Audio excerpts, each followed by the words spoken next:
제가 성도님, 사람들에게 제일 잘 가르쳐 주는 것 중에 하나가 수영입니다. 수영을 저는 한 보통 20분 정도면 대부분 다 가르쳐 주는 것 같습니다. 누구든지 수영을 가장 쉽게 가르쳐 주는 것 같습니다. 원리를 성도님들께도 한번 설명해 드린 적이 있습니다. 제가 먼저 시범을 보입니다. 물속에 들어가서. 물속에 들어가면 이렇게 쏙 들어가면 딱 정확히 미간 정도까지, 여기 코 부분이나 미간 정도까지 이렇게 사람이 잠기게 됩니다. 누구나 이렇게 차렷 자세로 가만히 있으면 요 미간까지 잠기고, 팔을 벌리면 조금 더 많이 떠오릅니다. 팔을 벌리면 조금 더 떠오르고, 팔을 안 벌리면 조금 더 가라앉아도, 많이 가라앉아도 요만큼 밖에 안 가라앉습니다. 그 얘기는 무엇이냐면 결국은 팔을 가만히 있다 할지라도 고개만 빳빳이 들어서 하늘만 바라보면, 이렇게 뒤로 제껴서 있으면 요만큼 코가 숨 쉴 수 있을 만큼 찰랑찰랑 잠깁니다. 거기다 팔까지 뻗게 되면 더 많이 이렇게 얼굴이 드러나서 누구나 살 수 있게 됩니다. 요 원리를 가르쳐 줍니다. 여기에서 조금만 이렇게 손을 까딱까딱 하면 어떻게 됩니까? 손을 까딱까딱 하면 앞으로 나아가게 되는 거죠. 그래서 요 두 팔을 벌린 상태에서 손목만 까딱까딱 하라고 알려줍니다. 그러면 누구나 다 몸이 앞으로 나아가게 됩니다. 아주 쉽죠. 하나님만 바라보면 됩니다. 물에 빠졌을 때 아주 간단한 거죠. 누구나 다 팔만 벌리고 하늘만 쳐다보면 누구나 죽지 않고 살아날 수 있습니다. 물에 나를 맡기듯이 성령에 나를 맡기기만 하면 살게 될 것입니다. 자, 이 성령은 무엇을 띄워주느냐? 배를 띄우듯이 교회를 띄워주십니다. 그리고 성령의 바람을 통해서 교회를 마치 배처럼 우리가 이 교회라고 하는 초대교회 배 위에 타 있고, 그래서 우리는 하나님의 나라를 향하여 항해를 시작하는 것입니다. 사도 바울은 성령을 받고 나자 그는 하나님께 몸을 의탁하였고 성령의 이끌림에 따라서 인생을 살았습니다. 본격적으로 사도 바울의 인생 더 들어가 보도록 하겠습니다. 사도 바울은 자기가 예수 그리스도를 만나서 변해자마자 바로 예수가 그리스도라고, 예수가 우리의 구세주라고 복음을 전하기 시작했습니다. 그래서 바나바는 바울과 함께, 바나바가 바울을 데리고 와서 안디옥 교회에서 목회 생활을 시작을 했습니다. 그래서 바울은 첫 목회지가 바로 안디옥 교회였습니다. 그 안디옥 교회에서 목회를 할 때에 성령님께서 바나바와 바울을 세계 최초의 선교사로 부르시게 됩니다. 기독교는 그전까지 변방에 있는, 교회는 아주 변방에 있는 아주 작은 이단 종교에 불과했습니다. 사람들은 아무 예수 그리스도의 가르침을 세계인들은 다 몰랐습니다. 그런데 사도 바울 때문에 세계적인 종교가 된 것이었습니다. 사도 바울이 세계적인 종교로 만들었다고 해도 과언이 아닙니다. 하나님은 사도 바울을 사용하셨습니다. 자, 얼마나 멀으냐면 한국에서부터 이스라엘 굉장히 멀죠. 저 멀리까지 가는 것도 굉장히 오래 걸리는데, 저 거리를 비행기 타고 가도 15시간 정도 가야 됩니다. 그런데 사도 바울 선생님은 저 거리를 몇 번 정도 왕복한 정도 됩니다. 저는 지난번에 사도 바울 선생님이 얼마나 많이 전도를 많이 했느냐, 바울이 전도한 거리는 가장 적게 잡아도 2만 킬로라고 그랬습니다. 2만 킬로면은 부산을 57번 정도 가야 된다 라고 말씀드렸는데, 어떤 학자들은 2만 킬로가 아니라 자세히 보니까 7만 킬로는 되는 것 같다. 7만 킬로면요 부산을 200번 300번 걸어가야 되는 정도가 됩니다. 엄청난 거리를 선교를 다니셨고, 그 결과 기독교는 세계에서 가장 많은 숫자, 가장 많은 인원이 믿는 세계적인 제1의 종교가 되었습니다. 자, 제1차 선교부터 한번 보도록 할게요. 제일 먼저 구브로 지역에 갔어요. 구브로 지역에 가서 그곳에서 전도 활동을 시작했습니다. 키프로스라고 그랬습니다. 거기에서 아주 놀라운 능력을 또 발휘하게 됩니다. 총독에게 전도를 시작했습니다. 바울이. 대담하죠. 총독에게 전도를 했는데 그 총독에게 예수를 믿지 못하게끔 방해하는 사람이 무당 엘루마라고 하는 사람이었습니다. 이 박수무당 엘루마라고 하는 이 사람이 복음을 방해했기 때문에 사도 바울이 저주를 하게 되죠. 너는 앞을 보지 말지어다. 그랬더니 즉시로 눈이 어두워져서 앞을 보지 못합니다. 이 놀라운 기적으로 총독이 예수를 믿게 됩니다. 그것뿐만이 아니라 또 간 곳은 어디였느냐 하면 빌립보 지역이었습니다. 빌립보 지역에서는 빌립보 지역에서 이곳에서 제가 조금 실수했는데요. 루스드라입니다. 제가 루스드라 지역을 갔는데요. 루스드라는 어디냐면 여기서 좀 보이시나요? 제가 저게 사진이 멀리 있어가지고 잘 안 보이는데 여기서 보면 루스드라 지역 보이시죠? 루스드라에서 저 확대해 주셨군요. 네, 감사합니다. 저 루스드라 보이죠? 다음 그림 볼게요. 루스드라에서는 놀라운 일이 벌어집니다. 안진뱅이가 일어나게 된 것입니다. 엄청난 능력으로 안진뱅이가 일어나게 돼서 수많은 사람들이 예수를 믿게 되고 하나님께 영광 올려드리는데, 특별히 안진뱅이가 일어나는 기적을 보면서 주변 사람들은 이것은 신의 현현이다 해서 제우스의 재림이다 라고 이야기합니다. 그러니까 제우스가 이 세상에 사람 몸을 입고 왔다라고 하면서 경배할 정도로, 실제로 재물을 가져와서 그리고 장작더미를 가져와서 제사를 드리려고 했습니다. 그럴 정도로 바울은 아주 놀라운 신적인 능력을 여기서 발휘하게 됩니다. 그럼에도 불구하고 어떤 일이 벌어지느냐? 유대인들이요, 복음 전하는 것을 방해해서 사도 바울 선생님을 돌로 칩니다.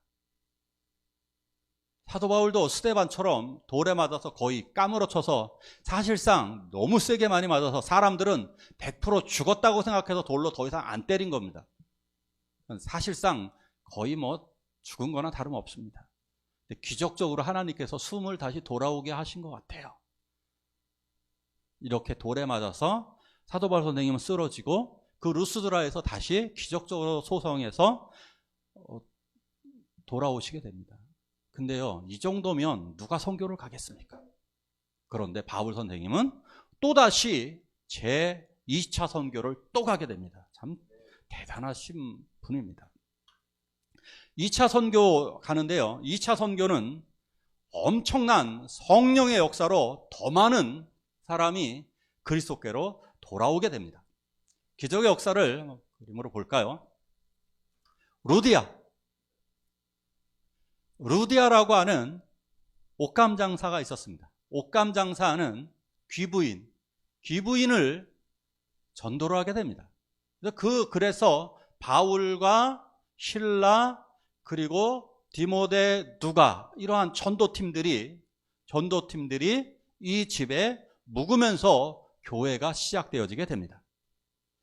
이 빌립보에서 전도 활동이 아주 잘 됐습니다. 그런데 또 복음을 방해하는 귀신 들린 사람 하나가 있었습니다. 그 귀신 들린 사람 하나가 점치는 여종인데요, 점치는 여자가 자꾸 와서 예배를 드리지 못하고 복음을 전하지 못하도록 자꾸 방해하는 겁니다. 그래서 바울 선생님이 이 여종의 귀신을 내어 쫓았습니다. 그러자 이 점치는 여종은 주인이 있었습니다. 그 주인이 이 여종을 통해 돈을 벌다가 돈줄이 끊기다 보니까 바로 사도 바울을 고소해서 빌립보 감옥에 쳐넣게 됩니다. 그래서 사도 바울과 실라는 감옥에 갇히게 되었습니다. 손과 발은 착고에 채워졌고 그리고 차디탄 감옥에 갇히고 말았습니다. 그럼에도 불구하고 이곳에서 무슨 행동을 했을까? 감옥에서 하나님을 찬송하기 시작합니다. 하나님을 찬송하자 놀라운 일이 벌어집니다. 그 밤중에, 한밤중에 갑자기 지진이 벌어지고 옥문이 열리며 손발에 채워놨던 착고가 착착 풀어졌습니다. 어마어마한 일이 벌어졌습니다. 그러자 이곳을 지키고 있었던 간수가 이 상황을 볼 때 간수가 충격, 그 지진의 충격으로, 이 소리의 충격으로 잠에서 벌떡 일어납니다. 그래서 감옥을 달려가 보니까 감옥에는 착고, 발에 착고가 채워져 있던 것들이 바닥에 떨어져 있었고 옥문이 열려져 있었습니다. 그 순간 자결을 결심합니다. 왜냐하면 죄수를 잃어버리면 잃어버린 만큼 매질을 당하고, 죄수가 어디로 빼돌렸냐고 심한 매질을 당하고, 그리고 죄수의 형량을 자기가 대신 받아야 되기 때문에 그 모진 형량을 견뎌낼 수가 없어서 자결을 결심합니다. 그래서 칼을 빼어들고 찌르려고 하는 순간에, 바로 이 순간에 바울과 실라가 어둠 속에서 나타나서 이렇게 이야기합니다. 내 몸에 손을 대지 마시오. 당신 몸에 손을 대지 마시오. 그러자 납작 엎드립니다. 왜냐? 이분들 보통이 아니죠. 하나님의 사람이라는 걸 직감적으로 깨달았습니다. 그래서 간수가 엎드려서 벌벌 빌면서 이렇게 이야기합니다. 선생님, 제가 어떻게 하면 되겠습니까? 그러자 바울이 이렇게 얘기합니다. 주 예수를 믿으라. 그리하면 너와 내 집이 구원을 얻으리라. 결국 그날 간수가 세례를 받아 예수 그리스도를 영접하고 세례를 받고 집으로 죄수 2명, 바울과 실라를 데리고 가서 다 씻겨드리고, 그 매맞은 자리를 다 씻겨드리고, 그리고 온 가족 식구들이 다 세례를 받았습니다. 엄청난 놀라운 역사가 벌어집니다. 또 놀라운 일이 또 있었습니다. 아테네, 그리스를 갔습니다. 그리스는요, 당시의 최첨단 도시입니다. 가장 지식이 많은, 학자들이 가장 많은 도시입니다. 철학자들. 우리가 아는 소크라테스, 플라톤, 우리가 아는 모든 유명한 철학자들은 대부분 다 그리스 출신입니다. 그리스가 가장 뛰어난 학문의 제1도시입니다. 그것도 그리스의 아테네를 갑니다. 아테네를 가서 그곳에서 바울이 연설을 합니다. 그 연설은 전도 연설이었습니다. 놀랍게도 전도 연설이 될 때 이들 중에 예수 그리스도의 복음으로 돌아온 사람들이 있었습니다. 할렐루야. 이 뛰어난 학자들이 바울이 전한 예수 그리스도의 부활을 듣고 그리스도에게로 돌아오는 놀라운 역사가 있었습니다. 그래서 그리스가 예수 믿는 나라로 또 바뀌게 되는 겁니다. 안 넘어가네요. 네. 자, 이제 아래쪽으로 해서 고린도로 내려갔습니다. 아테네에서 다시 고린도로 넘어갔습니다. 고린도는 고대 시대에, 이 당시에 보기 드물게 대형 교회였습니다. 그 당시에 큰 교회가 3교회가 있었습니다. 어디가 있었느냐 하면 안디옥 교회, 그리고 에베소 교회, 그리고 고린도 교회. 이 교회가 가장 큰 대형 교회였습니다. 고린도 지역에 도착했을 때 그곳에서 브리스길라와 아굴라라고 하는 두 부부를 만납니다. 이 부부의 직업은 천막 만드는 직업이었습니다. 천막을 만듭니다. 그런데 바울도 저 천막 만드는 기술이 있었습니다. 유대인들은요, 지금도 그런 전통이 좀 남아있다고 그럽니다. 기술을, 손재주를 하나씩 다 가르쳐 줍니다. 왜 그러느냐? 너가 그 지식으로 먹고 살지 못할 때 손기술로 먹고 살라는 겁니다. 우리나라도 좀 필요한 것 같아요. 아이들에게 공부만을 이야기하는데 이 아이들이 공부 아니고도 먹고 살 게 많습니다. 얼마든지 손일을 해서도 먹고 사는데 전혀 지장이 없습니다. 그렇기 때문에 이러한 기술을 익혀야 되는 거예요. 그래서 어쨌든 바울은 이것을 어릴 때부터, 아이들은 1인 2직업이에요. 그러니까 손기술 하나 봐, 그리고 자기의 주 기술, 보조 기술이 있는 거예요. 그러니까 이해 가시죠? 이런 식으로 기술을 익히는데 바울은 또 하나의 기술, 본업이 아닌 또 하나의 기술은 천막 제조하는 기술이 있었습니다. 그래서 그 천막 제조하는 기술을 통해서 이곳에서 아르바이트도 하면서 생업을 같이 하면서, 그래서 같이 돈벌이를 같이 하면서 이곳에서 브리스길라와 아굴라 부부와 더불어 고린도 교회를 고린도 교회를 설립하게 됩니다. 자, 그리고 이것뿐만이 아니라 이 부부의 도움으로 바로 한번 위쪽을 좀 볼게요. 여기에 에베소가 있죠? 저 에베소 지역의 교회를 설립하게 됩니다. 이게 브리스길라와 아굴라 부부 때문에 이런 일이 벌어진 겁니다. 저희 초대교회에 안수 집사님, 권사님을 통하여 놀라운 부흥의 역사가 일어나기를 기도합니다. 이 당시에는 뭐 목회자 이런 구분이 명확치 않던 시절이기 때문에 이러한 예수 그리스도를 믿는 분들이 그냥 교회를 다 변화시키는 겁니다. 그래서 정말 이 심정을 가지고 안수 집사님, 권사님들이 정말 많은 성도를 돌보고 많은 영혼들을 전도하게 될 때 하나님의 나라, 하나님의 교회가 든든하게 서갈 줄로 믿습니다. 자, 이렇게 엄청난 2차 전도에는요, 엄청난 역사가 있었습니다. 가는 곳곳마다 이렇게 교회가 엄청나게 많이 세워졌고, 그리고 2차 전도 때 디모데도 함께 하게 돼요. 디모데 전후서 있죠? 성경에. 그 디모데도 함께 하게 되고, 의사 누가도 함께 따라다니면서 이걸 다 기록한 거예요. 그러기 때문에 이 사도행전이 다 남아있는 거예요. 의사 누가가 여기서 같이 동행도 하게 됩니다. 엄청난 역사가 이루어졌습니다. 자, 3차 선교를 또 볼게요.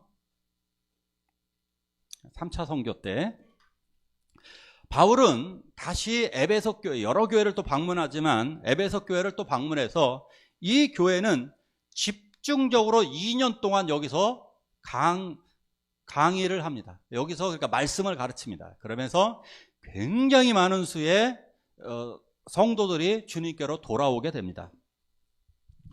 에베소 교회에서 어떤 역사가 있었느냐? 에베소 교회에서 12명의 제자들을 놓고 기도합니다. 결신하는 12명의 제자들을 놓고 안수 기도를 하자 그들에게 성령이 임했습니다. 놀라운 역사였습니다. 외국인에게도 성령이 임함으로 말미암아 이 12명이 엄청나게 에베소 교회를 역사하는, 전도하는 놀라운 역사가 일어나게 되었습니다. 여기서는 성령의 역사가 더 많이 드러났어요. 어느 정도로 많이 드러났냐면 이 정도였어요. 바울 선생님이 병자를 너무 많이 고쳐가지고 이렇게 외투를 어떤 때 일하다 보면 너무 덥잖아요. 그래갖고 앞치마 있잖아요. 앞치마를 벗어놓으면 그 앞치마를 가지고 환자에게 올려놓으면 병이 나을 정도였어요. 심지어 바울이 입던 겉옷을 환자에게 올려놓으면 그 환자도 치유받을 정도로 어마어마했습니다. 그러다 보니까 무당들이 어떠한 이상한 현상이 벌어졌냐면 무당들이 신 불러내는 거 아시죠? 무당들은 자기가 섬기는 신을 불러내서 다른 귀신을 쫓아내는 겁니다. 자, 그러다 보니까 무당들이 어떠한 짓을 벌이느냐 하면 예수 이름으로 쫓아내는 거예요. 말도 안 되는 일이 벌어졌습니다. 무당들이 귀신을 쫓아내는데 어떻게 하느냐 하면 예수 이름으로 물러가라! 그럽니다. 그러니까 귀신들이 뭐라 그러느냐 하면 그러면 내가 예수도 알고 바울도 아는데 너는 모르겠다 하고 오히려 무당을 막 공격하기도 합니다. 희한한 일이 벌어졌죠. 너무나 많은 수의 사람들이 예수님께로 돌아오다 보니까 무당들이 예수님께로 막 돌아오기 시작합니다. 그래서 이 사람들이 마술서적, 그러니까 이 당시 때는 마술, 요술서적, 신비한 점장이들 보는 점장이 서적들 이런 게 진짜 많았거든요. 이것을 모아다가 태웠는데요. 수십억 원이 될 정도로 어마어마한 책들을 다 태워버릴 정도로 이렇게 에베소에서 놀라운 성령의 역사가 일어나게 됩니다. 또 이런 일도 있었습니다. 2층에서 여기쯤 됩니다. 창문에 걸터 앉아가지고 설교를 듣던 청년 하나, 유두고라는 청년 하나가 창문에 걸터 앉아서 설교를 듣다가 떨어져서 죽게 됩니다. 죽은 유두고라고 하는 청년을 바울 선생님의 기도로 살리게 됩니다. 자, 이렇게 하나님께서는 바울을 통해서 놀라운 그 성령의 역사를 보여주셨습니다. 자, 이렇게 3차 선교가 끝나고 나서요, 4차 선교를 하게 되는데, 4차 선교는 가고 싶은 선교는 아닙니다. 억지로 체포되어져 간 선교입니다. 근데 놀랍게도요, 바울이 자원한 선교입니다. 죄수가 되어서 호송되어서 로마로 가는 로마 선교였는데요, 이 로마 선교의 죄수의 몸으로 매질을 당하고 사형을 당할 수 있는 이 절체절명의 상황에서 체포되었음에도 불구하고 바울은 이곳에서요, 당당히 재판을 받을 때마다 재판정에서 변론이 있잖아요. 변론을 하는데 복음을 전합니다. 놀랍습니다. 총독이 2번이나 바뀌는데 총독이 바뀔 때마다 그 총독에게 복음을 전하고, 심지어 아그리빠 왕에게도 복음을 전합니다. 성경에 지난주에 외운 말씀 기억나나요? 바울을 선택할 때 이렇게 말씀하셨죠. 이방인과 임금들과 이스라엘 백성에게 그렇죠, 복음을 전하게 택한 그릇이라. 그래서 결국 왕에게도 전해요. 이렇게 놀라운 역사죠. 놀라운 역사로 임금들과 그리고 총독들에게도 총독들이 사실상 왕이나 다름없습니다. 이런 사람들에게 복음을 전하는 놀라운 일이 벌어지게 됩니다. 어쨌든 로마를 향하여 배를 타고 갑니다. 배를 타고 가다가 잘 안 보이실지도 모르겠습니다. 왼쪽 쪽 가면 저 이탈리아 부근에서, 이탈리아 로마 부근에 있는 몰타, 성경엔 멜리데라고 하는 섬, 그쪽 주변을 여행하다가 배가 난파되게 됩니다. 풍랑을 만나갖고 표류가 되어지게 됩니다. 방향성을 잃고 표류를 하게 됩니다. 그곳에서 어디로 가야 될지 모르고 배가 거의 다 망가진 상태였기 때문에 더 이상 항해는 불가능했습니다. 그래서 그냥 떠밀려 가는 겁니다. 무려 15일 정도를 떠밀려 갑니다. 떠밀려 가다가 멜리데라고 하는 섬에 안착하게 됩니다. 저것도 다 하나님의 뜻이었습니다. 근데 저 섬에 들어갔는데 정말 놀라운 일이 또 벌어지게 됩니다. 사람들이 추워가지고, 날씨가 추워서 모닥불을 피웠는데 바울이 솔선수범해서 장작불을 모닥불에 넣는 순간 거기 장작더미 속에 있었던 독사가 바울을 꽉 물어버리게 됩니다. 저 독사는 치명적인 독사여서 물리면 수초 이내에 죽는, 곧 죽는 코브라보다 거의 강한 맹독성 독사였습니다. 그런데 모든 그 원주민들이 이렇게 지켜봅니다. 큰일 났다, 저 사람 죄졌구나, 분명히 저거 신에게 저주받은 사람이야, 이렇게 쳐다보고 있는데 안 죽는 겁니다. 하루가 지나도 죽지 않습니다. 멀쩡했습니다. 그런데 그 섬에 추장이 열병으로 누워있는 겁니다. 몸에 열병이 걸려갖고 아마 말라리아와 같은 모기에 물려서 아마 열병이 걸렸을 것입니다. 이런 열병에 걸려갖고 죽어가고 있는데 사경을 헤매고 있는 이 사람을 단순간에 안수기도로 낫게 해줍니다. 할렐루야. 그래서 그 추장이 낫게 되니까요, 그 섬에 아픈 환자들이 다 찾아옵니다. 그 아픈 환자들을 또 다 고쳐줍니다. 그러면서 거기에서 또 예수 그리스도의 복음을 전해서 이 섬이 예수 그리스도를 믿게 됩니다. 그리고 AD 61년경에 결국 로마로 사도 바울 선생님은 이렇게 로마로 들어가게 됩니다.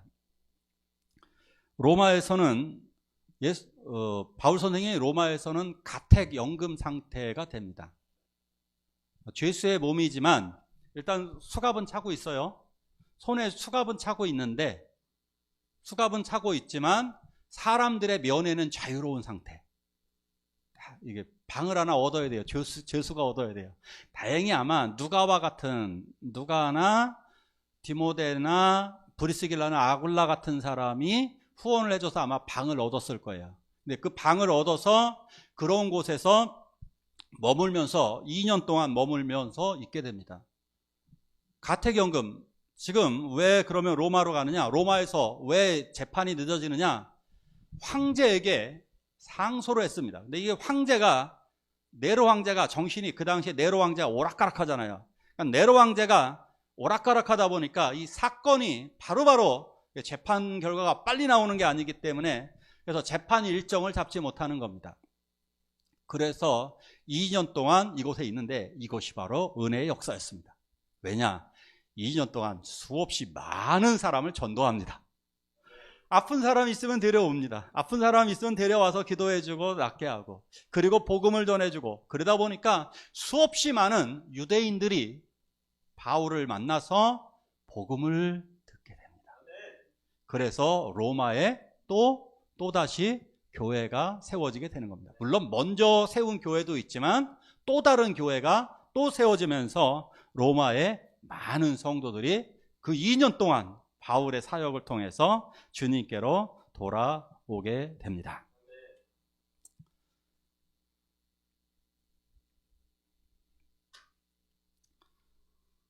네로 황제, 로마의 황제 네로는 로마 시내에 불이 나자, 이게 로마 시내에 불이 붙었습니다. 근데 로마가 그 당시에 건축물은 돌도 많았지만 대부분 가난한 사람들이 이렇게 많이 사는 지역에는 나무로 지은 것이 많았어요. 또 도시의 특성상 다 붙어 있잖아요. 그러다 보니까 이게 바람을 타고 휙 타면서 도시 전체가 쑥대밭이 되어버렸습니다. 그러다 보니까 이 책임을 다 누구에게 돌립니까? 다 왕에게 돌리는 거죠. 네로 황제에게 이 원인을 백성들이 돌렸습니다. 그러다 보니까 네로는 이 돌파구를, 자기가 위기에 처하니까 이 돌파구를 찾기 위해서 어떻게 거짓말을 만들어내느냐 하면, 기독교인이, 예수쟁이들이 로마에 불을 질렀다라고 하는 가짜 유언비어를 살포하게 됩니다. 그래서 기독교인들을 대대적으로 체포하게 됩니다.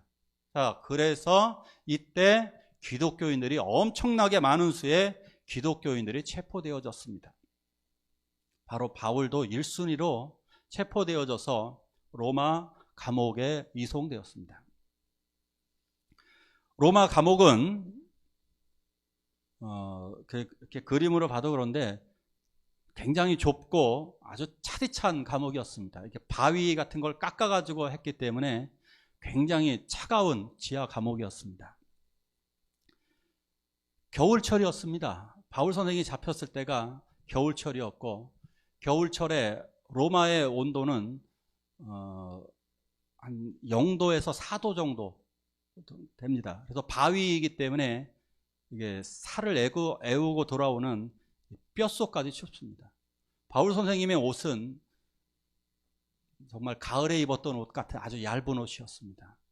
바울 선생님은 너무너무 추웠고 여기에 찾아올 사람이 없었습니다. 왜냐하면 면회 오는 순간 기독교인이 들통나게 되는 것이고, 그 역시 잡혀서 사자의 밥이 될지 처형당할지 모르기 때문에 기독교인이 더 이상 올 수가 없었습니다. 오직 죽음을 무릅쓰고 누가만 이곳에 있었습니다. 그래서 그 겉옷을 가져오라고 부탁했을 정도입니다. 올 때 디모데에게 이렇게 부탁을 하죠. 디모데야, 네가 올 때 마가를 데려오고 그리고 겉옷도 좀 가져오라고 부탁을 합니다. 요때가 아마 65년에서 67년도 정도 사이가 됩니다. AD 65년에서 67년 사이에 요때 마지막으로 잡히셨습니다. 그리고 결국 이 오른쪽에 보이는 돌기둥에 묶여서 참수형을 당하셨습니다. 바울의 마지막 말은 이것이었다라고 합니다. 예수님. 교회 시대의 가장 위대한 영웅이 이렇게 죽었습니다. 같이 말씀을 같이 한번 읽어볼까요? 같이 한번 읽겠습니다. 시작.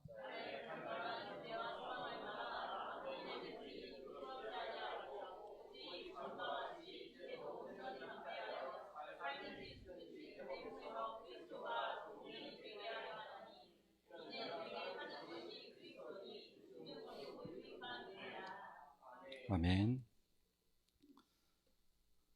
저는 사도 바울 설교하면 울지 않을 수 없습니다.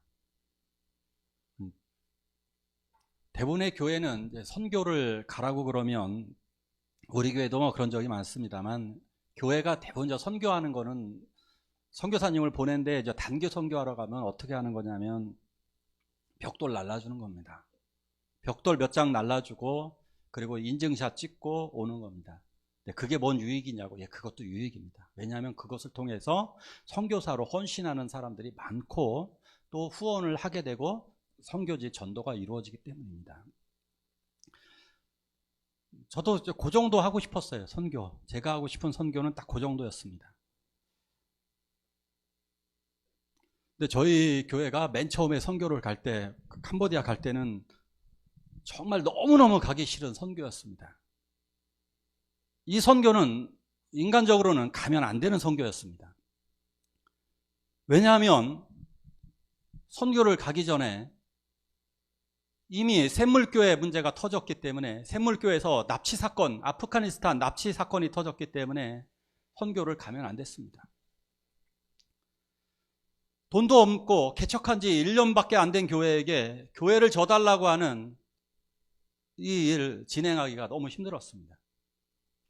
그런데 문제는 선교사님이 알아서 하는 게 아니라, 선교사님이 다 줘놓고 벽돌 한 장 들으려고 하는 게 아니라, 우리가 교회 건축 계획서를 작성을 해서 우리가 돈을 마련해서, 선교사님이 준비해 놓은 돈은 300만 원, 우리가 돈을 준비해 가지고 우리가 계획서를 작성해서 우리의 기술로 치워야 했기 때문에 이것은 정말 너무너무 무리한 일이고 불가능한 일이었습니다.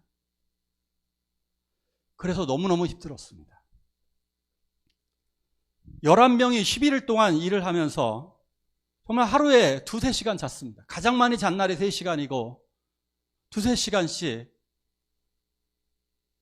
이득희 집사님과 한덕원 집사님과 이런 분들과 같이 의논하며 1시, 2시까지 해서 새벽 3시 40분에 일어나서 새벽 기도 준비하면서 4시에 새벽 예배 드리면서 그렇게 일을 해야만 했습니다.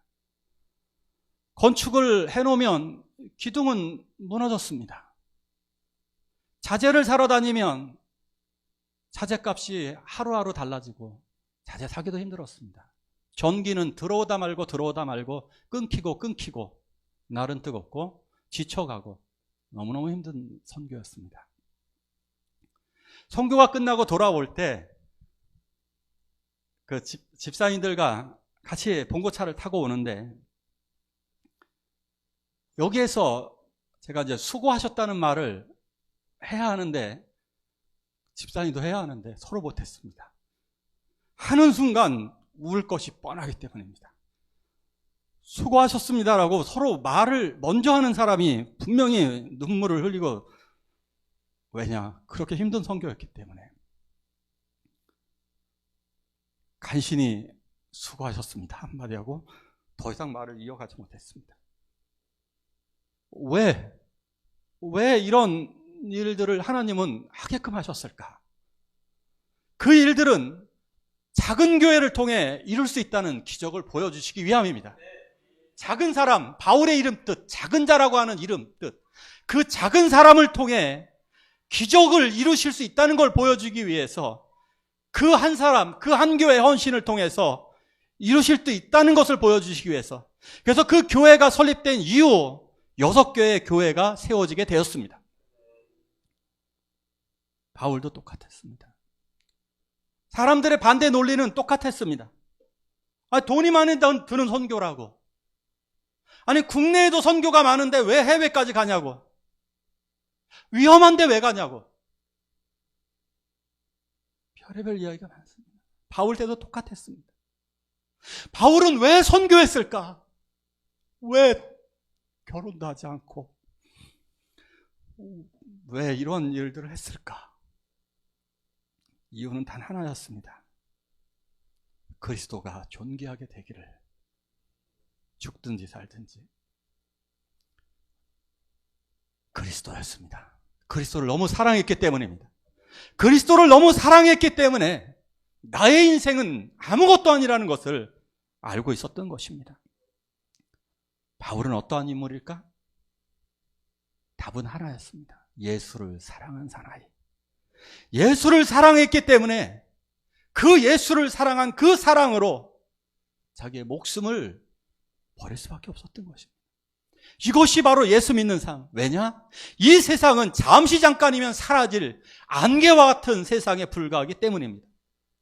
그래서 그는 영원한 하나님의 나라, 영원한 부활을 바라보며 자기가 만났던 예수 그리스도, 그리고 자기보다 먼저 목숨을 버렸던 스데반처럼 자기 자신도 이렇게 돌기둥에 묶여서 목은 잘려졌지만 그도 영원한 하나님의 나라 소망하며 살아간 것입니다. 그래서 어쩌면 지금 시대의 가장 위대한, 교회 시대의 가장 위대한 영웅으로 우리는 사도 바울을 알고 있는 것입니다. 우리가 함께 같이 찬양 부르시길 원합니다.